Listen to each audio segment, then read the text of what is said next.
orang kalau dibilang laki-laki bayinya enggak mungkin salah. Tapi kalau masih dibilang perempuan masih bisa salah di USG. Ya, kayak gitu. Untuk memastikan jenis kelamin bayi bisa dipastikan untuk USG sekitar usia kandungan berapa, dokter? Jadi kalau ada beberapa orang di masyarakat kita itu menganggap bahwa kalau perut ibu hamil yang kalau pada waktu hamil perutnya terlihat membulat, dia beranggapan bahwa nanti berat bayi saya ini perempuan. Tapi kalau bayi yang perut yang kelihatannya menggantung ataupun lancip akan bayi yang dikandungnya itu adalah laki-laki.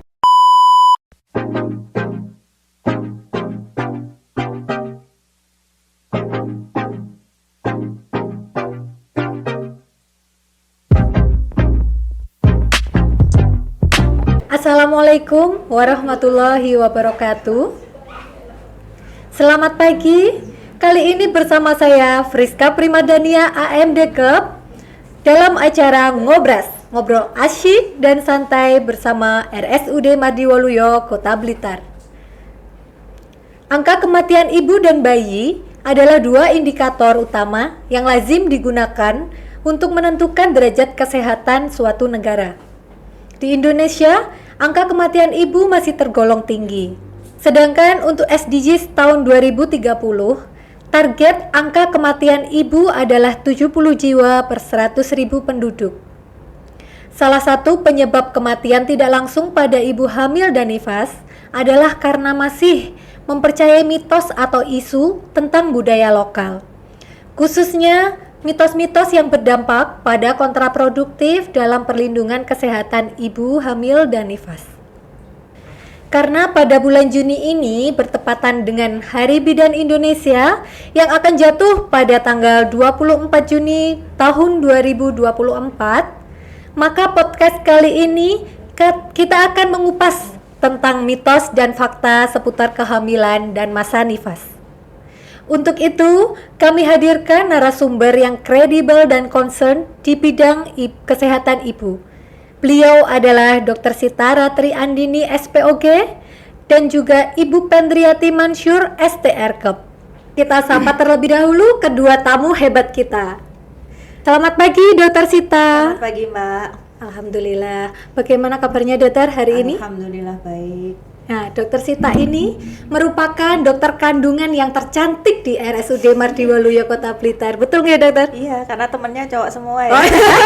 Cukup penting gak cowok ya, dokter. Alhamdulillah. Mari kita sapa terlebih dahulu Ibu Pendri. Selamat pagi, Ibu Pendri. Selamat pagi, Mbak Friska. Bagaimana kabarnya hari ini, Bu Pendri? Alhamdulillah. Bu Pendri ini merupakan bidan senior yang bertugas di ruang flamboyan RSUD Mardiwaluyo Kota Blitar. Bu Pendri bisa disapa sobat di rumah, Bu Pendri. Halo Sobat Ngobras, selamat pagi.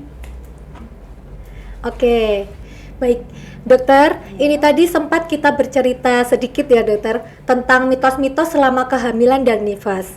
Dan hal ini cukup berpengaruh pada kesejahteraan ibu dan bayi. Nah, dari pengalaman dokter nih, selama bertugas menjadi dokter kandungan di RSUD Mardiwaluyo ini, pernah menemui mitos-mitos yang beredar di masyarakat ini nggak, dokter? Ya, mestinya ada sih Mbak ya, cuman nggak terlalu banyak sih kalau di sini. Kayaknya kalau yang di luar mungkin lebih banyak ya. Jadi memang yang sering itu sekitar itulah ya, kucing, terus habis itu makanan-makanan, terus hubungan suami istri ya, itu aja sih sebutannya selama ini yang pernah saya ini. Dan kebanyakan sebenarnya itu mitos sih sebenarnya ya. Oh gitu ya dokter. Nggih. Nah, sobat ngobras di rumah, itu tadi adalah pengalaman dokter Sita selama berjabat menjadi dokter kandungan di RSUD Mardiwaluyo. Sekarang mari kita mulai kupas satu persatu mitos-mitos yang beredar di masyarakat. Mitos yang pertama dokter, ini ibu hamil tidak boleh berhubungan intim. Nah, ini tidak sedikit yang beranggapan bahwa berhubungan intim selama kehamilan itu bisa melukai janin atau bisa menyebabkan keguguran. Nah, ini mitos atau fakta, dokter? Mohon penjelasannya nggih, dokter? Ya. Jadi ada mitosnya, ada faktanya ya kalau masalah berhubungan suami istri. Jadi sebenarnya yang menjadi masalah itu bukan hubungan suami istrinya ya. Jadi yang menjadi masalah itu adalah spermanya ya. karena dalam sperma itu mengandung zat namanya prostaglandin ya. Prostaglandin itu bisa membuat kontraksi rahim ya. Jadi posisinya berhubungan suami istri itu harus tahu porsinya. Jadi kalau misalnya pada saat trimester pertama ya, di mana trimester pertama itu kalau diibaratkan bayi ya, anak kecil atau bayi itu ya masih nyari pegangan ya. Jadi kalau diusahakan tempatnya itu tenang, tidak kontraksi ya. Makanya di awal-awal kehamilan atau trimester pertama itu sebenarnya hubungan suami istrinya boleh ya, cuma spermanya jangan masuk dalam ya. Jadi pakai kondom boleh atau dikeluarkan di luar boleh gitu. Nah, kalau untuk trimester 3 ya, kalau trimester 2 itu aman, silahkan. Kalau trimester 3 itu justru dianjurkan, Mbak ya. Kenapa? Karena trimester 3 itu kita sudah, ibu hamil itu sudah waktunya mau melahirkan. Nah, untuk melahirkan kan kita butuh kontraksi rahim. Dengan adanya kontraksi rahim nanti jadi ada pembukaan ya. Jadi ada pembukaan, kalau sudah bukaan kan bisa lahir bayinya. Ya, jadi justru pada saat trimester 3 hubungan suami istri itu dianjurkan untuk dilakukan. Terus untuk apa ya, yang mitosnya melukai bayi itu enggak ada ya, enggak ada itu. Cuman memang kalau di awal berbahaya yaitu karena istilahnya kan kita belum, bayi itu belum kuat ya pegangannya. Jadi kalau ada goncangan, karena goncangannya bukan karena penisnya yang masuk ke ibunya, enggak, tapi karena kontraksi ya, rahimnya itu kontraksi ya. Jadi karena kontraksi akhirnya seperti di tempatnya dia duduk tidur itu ada goncangannya, itu yang kadang-kadang pada beberapa keadaan enggak kuat. Akhirnya terjadi pembukaan, terus akhirnya jadi keguguran bisa ya. Jadi kalau untuk masalah hubungan suami istri seperti itu ya. Jadi ada mitosnya, ada faktanya ya. Tapi faktanya apa? Faktanya itu karena spermanya ya. Jadi bukan hubungan suami istrinya. Ya. Gitu ya dokter. Berarti ini merupakan mitos ya. Ibu hamil di rumah boleh melakukan hubungan suami istri ya. Nah, bapak-bapak ini, para paksu, tenang saja Pak. Jenengan selain kesejahteraan ibu dan bayi terjamin, kesejahteraan jenengan juga terjamin. Untuk selanjutnya dokter, Ya. ini untuk ibu hamil tidak boleh minum kopi. Nah ini tak jarang ini dari masyarakat ini justru menyarankan tidak boleh sama sekali minum kopi. Ini mitos atau fakta dokter? Kalau itu mitos ya. Jadi sebenarnya yang ditakutkan di kopi itu apa sih? Kafein ya. Kafein itu nggak hanya terkandung di kopi sebenarnya ya, ada di teh, ada di coklat, itu kafein ya. Nah sebenarnya yang tidak disarankan itu adalah kafein jika dosisnya itu lebih dari 200 mg. Nah kopi itu, kalau kopi instan itu satu cangkir itu cuma 100. Jadi sebenarnya kalau nggak boleh sama sekali, enggak sih, boleh asal dosisnya jangan terlalu tinggi, jangan sampai melebihi 200. Kenapa? Karena kalau kafein itu dia bisa menyebabkan ini, merangsang kontraksi juga ya, satu. Kemudian dia bisa menyebabkan takikardi ke bayinya ya. Jadi denyut jantungnya jadi cepat karena memang efeknya kafein seperti itu. Terus di lain sisi masalahnya, si kopi ini bisa menimbulkan, jadi dia aditif kayak kecanduan kan. Takutnya kalau ibunya suka kopi awalnya satu cangkir, bisa lama-lama harus terus gitu, jadi banyak, mungkin itu yang ditakutkan ya. Tapi sebenarnya kalau cuman jarang aja Mbak ya enggak masalah sih, sehari satu cangkir aja juga enggak masalah. Selain itu juga harus diingat, kafein itu enggak cuma ada di kopi ya, jadi di teh itu juga ada. Kalau di kopi itu satu cangkir itu 100, kalau di teh 75, enggak beda jauh sebenarnya ya. Ya, kalau di masyarakat enggak boleh minum kopi tapi bolak-balik minum teh, sama aja ya. Nah, selain itu juga ini, kafein itu juga ini apa, bisa menyebabkan ikatan yang membuat besinya terikat. Jadi biasanya anemi. Ya, kayak kalau teh kan sudah terkenal ya itu. Nah, itu karena kafein sebenarnya. Nah, di kopi juga sama, makanya pada ibu hamil itu kan sering-seringnya terjadi kondisi di mana terjadi anemia defisiensi besi ya. Itu karena memang secara fisiologis kalau orang hamil sama Tuhan itu kita ditambah cairannya, plasmanya ditambah, akhirnya cenderung menjadi anemi. Kalau kita tambahi dengan kafein yang tinggi itu ikatannya zat besinya diikat gitu zat besinya, jadi akhirnya semakin anemis ya. Jadi intinya kalau kafein seperti itu ya, jadi boleh sebenarnya, boleh diminum boleh, cuman kita harus patuhi dosis, kalau bisa dalam sehari tidak lebih dari 200 mg gitu ya. Oke, dokter. Berarti boleh ya ibu hamil di rumah untuk minum kopi, tetapi ingat harus dibatasi. Untuk selanjutnya, ibu hamil dilarang memegang kucing. Nah, ini gimana dokter? Ini mitos atau fakta dokter? Mitos ya. Jadi yang ditakutkan di kucing itu kan tokso. Iya, Nah, betul.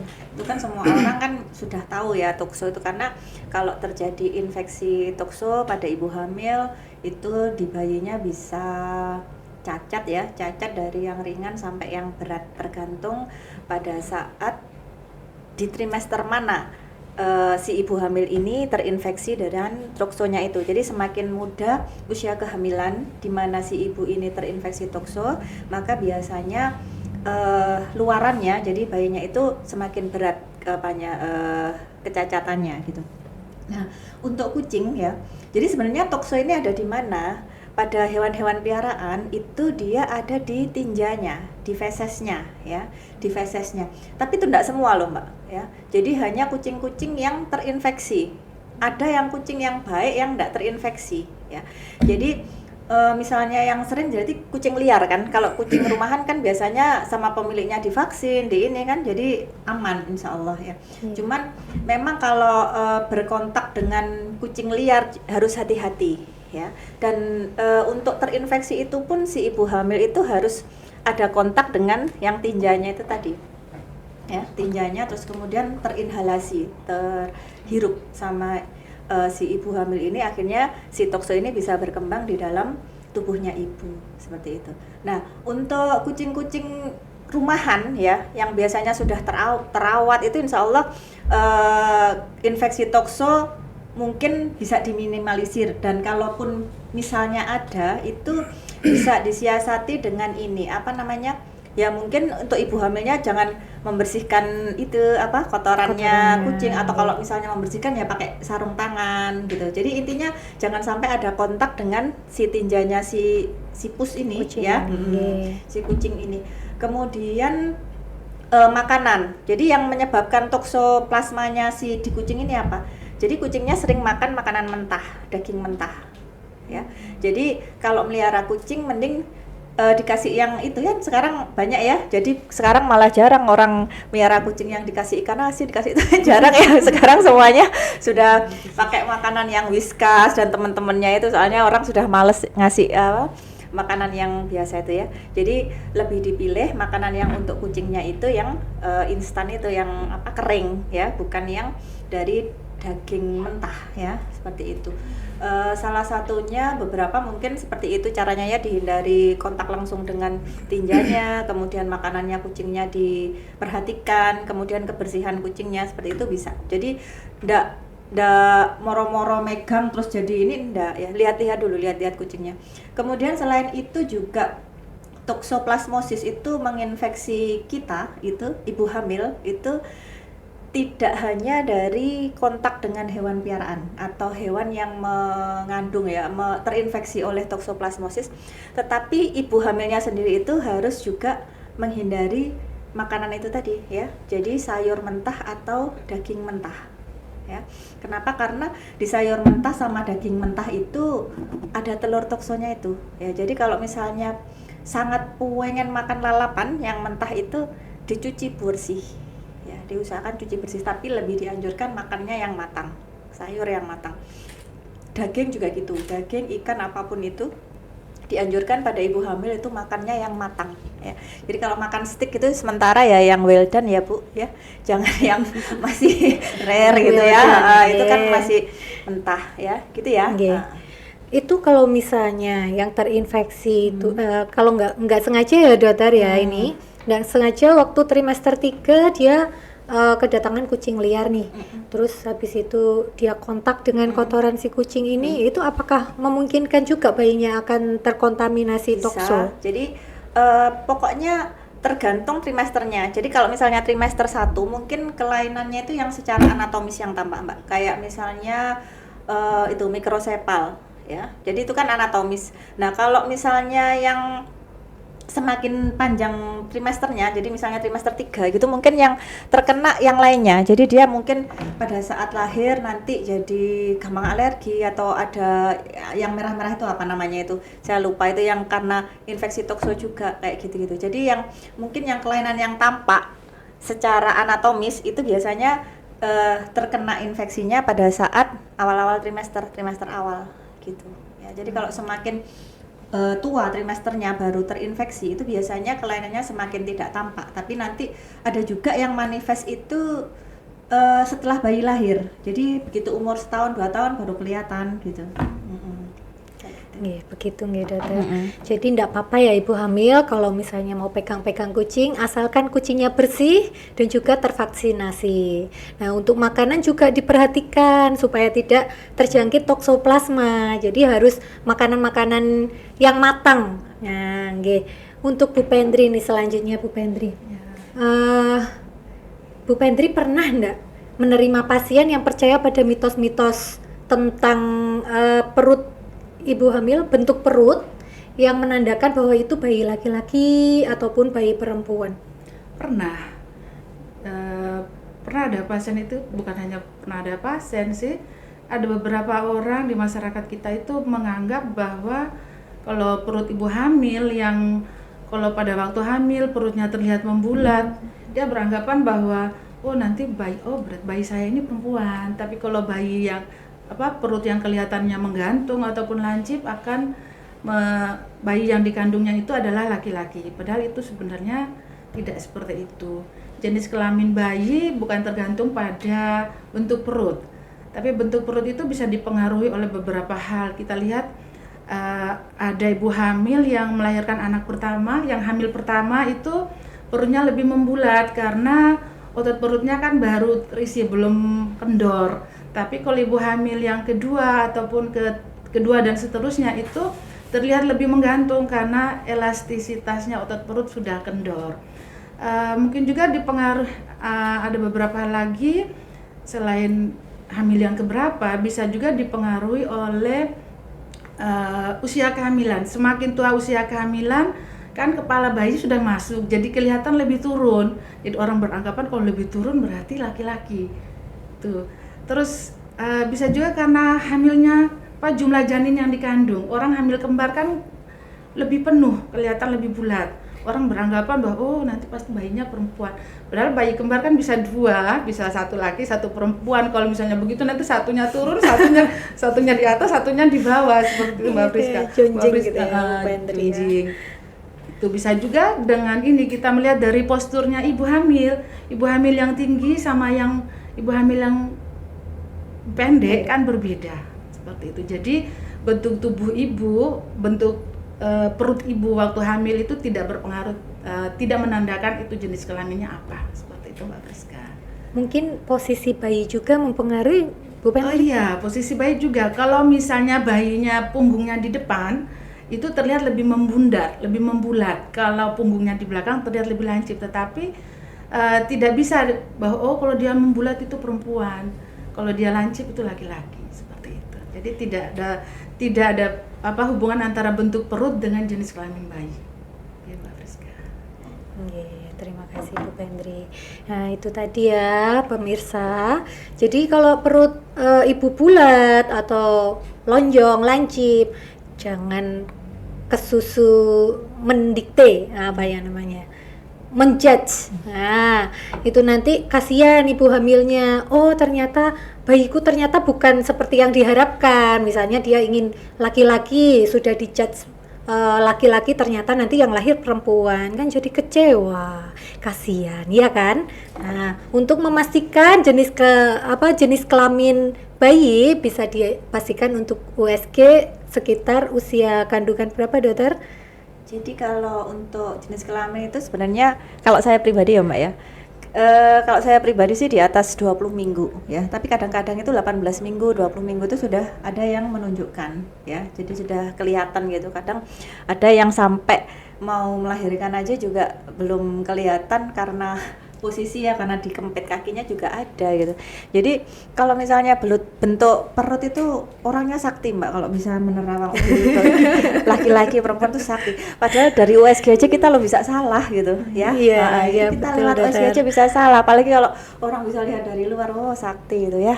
Jadi benar-benar yang perlu diingat itu adalah pada saat kita USG itu biasanya dokternya kalau awal-awal belum bisa melihat itu biasanya kita bilangnya sementara perempuan dulu ya Bu. Itu kenapa? Karena kita belum lihat penis atau skrotum ya. Jadi kalau wanita itu kan labia ya, bibir itu bentuknya itu sama dengan skrotum. Kalau misalnya dia posisinya dikempit itu sama bentuknya, makanya selalu kita bilang sementara perempuan dulu. Tapi nanti kalau misalnya sudah kelihatan, orang kalau dibilang laki-laki bayinya tidak mungkin salah, tapi kalau masih dibilang perempuan masih bisa salah di USG ya, kayak gitu. Terus kadang ada orang yang nanya gini, nanti berarti bisa berubah dok, bilang gitu ya.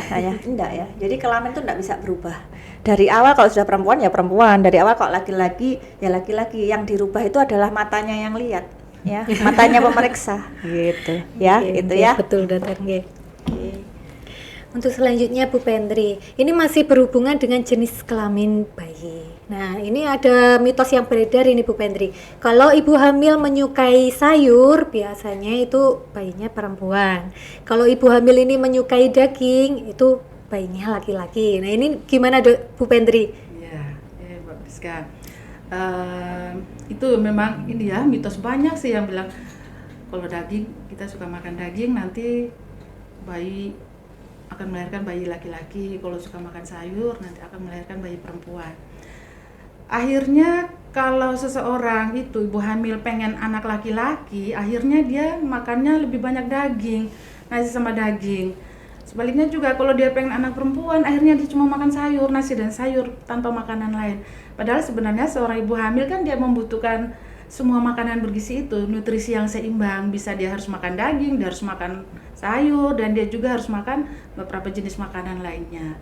Jadi karena makan daging ataupun makan sayur bisa menentukan jenis kelamin, ya itu hanya mitos. Tidak ada hubungannya antara makan daging dan makan sayur untuk bisa menentukan jenis kelamin bayi. Oke. Jadi ibu hamil di rumah untuk nutrisi tetap harus tercukupi ya. Jadi makanan seimbang, protein, sayur, mineral semuanya harus masuk ya, seimbang ya Bu Pendri ya, untuk mencukupi gizi ibu hamil dan juga bayinya. Mau nambah Mbak ya. Jadi kalau misalnya untuk makanan ya. Jadi kalau sudah hamil ya, itu namanya jenis kelamin itu sudah ditentukan ya. Jadi dari pertemuan dulu sel telur sama sperma itu sudah ditentukan. Dari zigot itu ketemunya si X-nya dari sel telur ini sama siapa, X-nya sperma apa Y-nya sperma ya. Jadi itu sudah dari awal begitu ketemu sama X ya sudah jadi perempuan, kalau ketemu sama Y ya jadi laki-laki ya. Itu dari awal sudah gitu. Nah selama proses itu kalau sudah perempuan laki-laki sampean mau makan apa aja ya tetap nggak akan merubah jenis kelamin ya. Ya yang mungkin bisa diatur itu adalah prakonsepsi ya. Jadi sebelum hamil ya. Jadi misalnya ibu yang jadi kita ada ya perencanaan kehamilan, misalnya pengen anak laki-laki gitu ya. Jadi kita hitung dulu masa suburnya sekian gitu misalnya di sini. Nanti sampean harus berhubungan badannya di sekitar tanggal ini. Kemudian makanan kalau laki-laki selama ini mempersiapkan ini prakonsepsi ini banyak makan daging, itu baru di situ bisa ya. Tapi kalau misalnya sudah hamil nggak iso Bu ya. Jadi ya sudah begitu sudah laki-laki ya akan laki-laki, nggak mungkin dia jadi perempuan enggak ya. Meskipun sampean makan sayur buahnya ya, kalau sudah laki-laki ya pasti laki-laki, seperti itu ya. Ya, benar. Ibu nifas tidak boleh makan ikan, telur, dan daging selama masa nifas. Nah, ini dipercaya bahwa bisa memicu gatal dan juga darah nifas menjadi amis. Ini gimana dokter? Ini Ya, mitos itu atau banyak fakta? itu ya. Itu banyak banget kalau itu ya. Jadi nggak hanya yang melahirkan normal, bahkan yang operasi pun juga banyak ya itu yang nggak makan protein ya. Padahal justru protein itu adalah zat pembangun ya. Dia yang mengganti jaringan yang rusak ya. Semakin banyak kita makan protein, luka yang ada di tubuh kita itu akan semakin cepat sembuhnya ya. Jadi kalau misalnya sampean habis melahirkan ada luka, misalnya jahitan di perineum di bawah itu ya, jalan lahir ya, atau ada jahitan di perut karena habis dioperasi, itu kalau misalnya sampean tambah tidak makan protein, waduh itu bisa lama malahan penyembuhannya ya.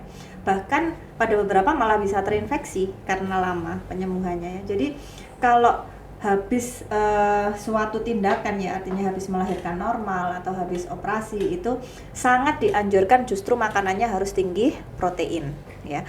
Selain itu juga makanan yang lain itu boleh dimakan ya. Ada juga yang mitosnya itu Mbak, enggak boleh kuah ya, katanya jadi basah ya. Nah itu salah banget ya. Jadi kalau enggak kuah nanti sampean punya penyakit baru Bu ya, jadi susah BAB-nya ya.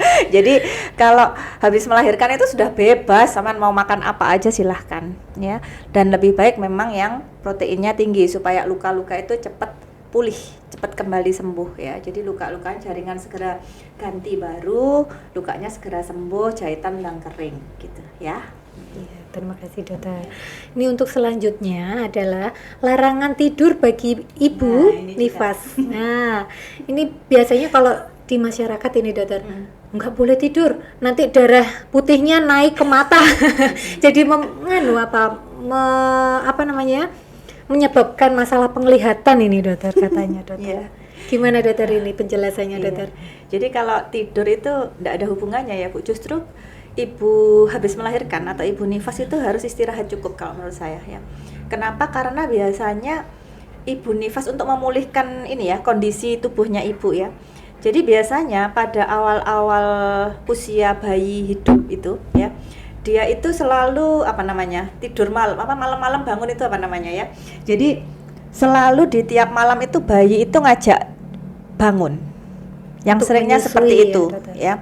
Ada yang untuk menyusui, ada karena memang habit Mbak. Jadi pada saat kita hamil dulu ya, bayi itu kan dalam perut tuh. Kalau ibunya aktivitas, dia itu kayak digoyang, kayak diayun. Makanya bayinya tidur. Tapi malam hari begitu ibunya itu istirahat, bayi kok malah nggak diayun-ayun nih. Akhirnya jadi dia bangun aja gitu ya dokter. Akhirnya dia bangun gerak terus, kan banyak ibu hamil yang bilang banyak gerakan itu pada saat malam hari. Iya, karena bayinya bangun di malam hari itu. Nah, habit itu sama bayi itu dilanjutkan pada saat dia lahir itu. Awal-awal lahir itu dia masih begitu habitnya. Jadi pada saat pagi, siang hari dia tidur, pada saat malam dia ngajak bangun. Nah, padahal kalau di orang dewasa malam itu justru harusnya kita istirahat kan ya. Betul. Nah itu pada saat bayinya ngajak bangun, otomatis ibunya juga akan begadang. Nah, begadang itu otomatis membuat kondisinya ibu itu pasti lebih capek, lebih ini ya lah. Kalau paginya pas bayinya tidur, ibunya nggak oleh tidur itu ya, aduh, ya tambah jadi apa ya. Jadi nggak masalah ya ibu tidur. Jadi kalau intinya ibu nifas itu harus memulihkan kondisi ya. Kalau dia selama anaknya ngajak bangun harus begadang ya nggak apa-apa begadang, tapi begitu anaknya tidur ikut tidur ya. Jangan nggak tidur, itu nggak ada ya yang gimana caranya darah putih naik ke mata itu saya nggak bisa bayangkan gimana caranya sih itu. Lagian mereka dapat mitos dari mana juga ya. Jadi nggak ada itu ya Bu ya. Jadi kalau misalnya yang saya tahu selama ini, kalau misalnya yang menyebabkan gangguan pada penglihatan itu misalnya pada saat mengejan ya, pada saat mengejan misalnya si ibu ini awalnya sudah punya gangguan pada mata, misalnya glaukoma atau minus yang tinggi banget ya, yang menyebabkan retinanya sudah terganggu, itu mungkin bisa ada gangguan pada mata karena proses mengejannya. Karena mengejan itu membuat tekanan di dalam bola mata meningkat ya. Jadi bisa mengganggu penglihatan. Tapi kalau enggak tidur menyebabkan itu kayaknya enggak ada ya. Jadi enggak ada itu. Justru mungkin kalau enggak tidur itu yang menyebabkan penglihatan ngantuk soalnya. Jadi penglihatan gitu. Lamur. Seperti itu ya Mbak ya. Iya. Untuk selanjutnya nih dokter, ini ibu yang baru melahirkan tidak boleh mandi keramas. Nah, dalam jangka waktu tertentu karena dapat menyebabkan masuk angin, sakit kepala dan nyeri sendi di kemudian hari. Nah, ini mitos atau fakta dokter? Mitos juga ya. Jadi enggak masalah Mbak ya. Cuman yang harus diingat itu gini, kalau misalnya ibu habis melahirkan pas itu ya, dia 2 jam tuh ya, 2 jam habis melahirkan itu biasanya dia karena masih barusan keluar cairan banyak ya dari tubuh, itu biasanya masih agak geliang atau postural hipotensi ya namanya ya, karena memang cairannya baru banyak yang keluar dari tubuh. Itu yang harus hati-hati di situ sebenarnya. Jadi kalau misalnya baru melahirkan, kalau misalnya mau mobilisasi ke kamar mandi 2 jam itu 2 jam postpartum ya, itu ya duduk dulu, berdirinya pelan-pelan dulu ya. Kalau ke kamar mandi ya harus diantar dulu ya, karena itu berbahaya. Jadi kadang-kadang karena sudah tiduran lama terus banyak cairan keluar, begitu bangun kayaknya pertama nggak apa-apa jalan, tapi begitu di dalam kamar mandi dia berdiri lama terus kena dingin, tiba-tiba Keliangan keliangan bisa semaput. Itu yang perlu diwaspadai di situ. Tapi kalau untuk mandinya, untuk keramasnya enggak masalah sebenarnya ya. Jadi intinya yang harus diperhatikan adalah betul-betul ibu ini sudah enggak ada mumet-mumet atau ngeliang-ngeliang pada saat masuk ke kamar mandi, atau paling aman pada saat awal-awal mandi itu harus ada temennya di dalam ya gitu. Jadi jaga-jaga. Jadi keliangannya bukan karena ini ya, bukan karena kena keramas, kena itu bukan, tapi karena postural hipotensi. Karena habis keluar cairan banyak, terus dari posisi tidur dia bangun ya, bangun jalan itu. Jadi mungkin setel, kalau misalnya diibaratkan gitu, setelannya di dalam tubuh itu belum pas gitu, sudah dipaksa jalan gitu bisa ya, yang bikin dia keliangan semaput gitu itu. Ya. Iya. Berarti memang justru malah kebersihan itu Iya, diutamakan ya, iya, dokter betul. ya. Justru dengan mandi itu enak, ibu hamilnya ibu nifasnya itu seger gitu Mbak ya. Jadi kalau sudah kuat badannya, bisa kena air, bisa keramas, itu malah seger dan cantik-cantik gitu. Iya. Seperti Bu dokter kan. Ini selanjutnya Bu Pendri nih. Bu Pendri, pernah enggak ada pengalaman saat memberikan edukasi kepada pasien yang mempercayai mitos-mitos ini ya Bu Pendri? Ini sulit sekali. Maksudnya apa? Dari keluarga mungkin, dari suami mungkin yang membuat ibu nifas ini jadi takut, ya. Nah itu bagaimana Bu Pendri? Ya, ada beberapa pengalaman yang Mbak Fris, seperti contoh kasus kita di rumah sakit aja. Pasien itu kadang-kadang sudah dikasih makan ya, waktunya makan, nasinya habis. Dilala pada waktu kita melihat kok ada dikasih ayam, ayamnya masih ada tahu, tahunya juga masih ada. Sayur pun yang berkuah itu pun juga masih tersisa, masih ada, bahkan bukan hanya tersisa, bahkan tidak dimakan sama sekali. Ditanya, kenapa Bu kok tidak dimakan? Tidak boleh, sama mertua itu, sama ibuku itu tidak boleh. Ya itu yang memang kita harus menjelaskannya, itu tidak hanya ke pasien saja. Yang perlu kita libatkan pada waktu kita memberikan penjelasan ataupun kita memberikan informasi, edukasi kepada pasien itu, kita melibatkan orang tua ataupun mertua, bahkan suaminya juga harus ikut, karena kadang-kadang kalau di saat suaminya tidak ada, ibu mertua bilang, "Dok, tidak boleh makan itu." Takut, akhirnya kita cuma makan nasi sama tahu garingan, Mbak Fris. Ibu-ibu itu seperti itu. Jadi seret ya Bu Pendri. seret nggih. Seperti itu Mbak Fris. Akhirnya ibunya lemes. Sangat lukanya nggak sembuh-sembuh. Nggak bisa keluar, banyak yang keluar, lukanya juga nggak sembuh-sembuh. Gitu Mbak. Terus nih Bu Pendri, ada pesan nggak untuk Bu Bidan ini, bagaimana untuk konseling ke pasien, untuk mengatasi mitos yang beredar di masyarakat ini Bu Pendri? Ya. Terima kasih pesan kepada Bu Bidan ya Mbak Fris.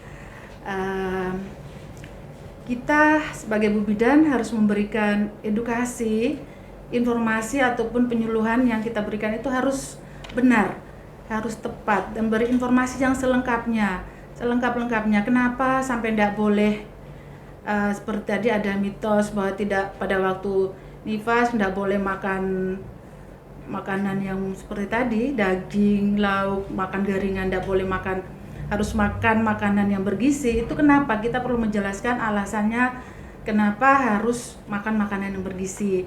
Kita juga menjelaskan apa yang terjadi, resiko apabila kita mengikuti mitos seperti itu. Jadi akibat yang ditimbulkan apabila kita tidak makan daging, kita tidak makan sayur, bisa jadi luka operasinya tidak sembuh ataupun luka jahitan pada jalan lahir tidak sembuh seperti itu. Kita memberikan penjelasan yang selengkap-lengkapnya dan kita pun juga menjelaskan akibat dari kalau kita mempercayai mitos tersebut. Jadi jangan lelah-lelahnya untuk memberikan informasi ya, Bu Pendri. Jangan lelah, jangan capek ngomong walaupun orang bilang bidan ini cerewet.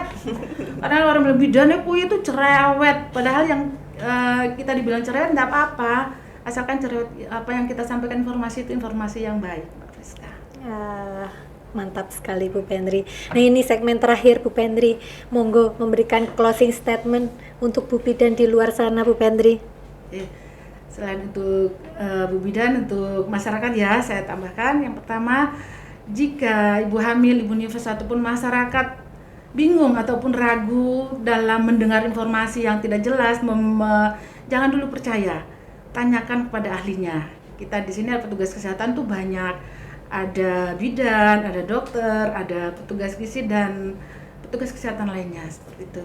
Kalau untuk ibu bidan, jangan pernah bosan, jangan pernah capek, jangan pernah lelah untuk kita memberikan informasi, apalagi informasi itu bermanfaat, berguna, karena walaupun sedikit informasi yang kita berikan, kalau itu bermanfaat merupakan amal jariah bagi kita.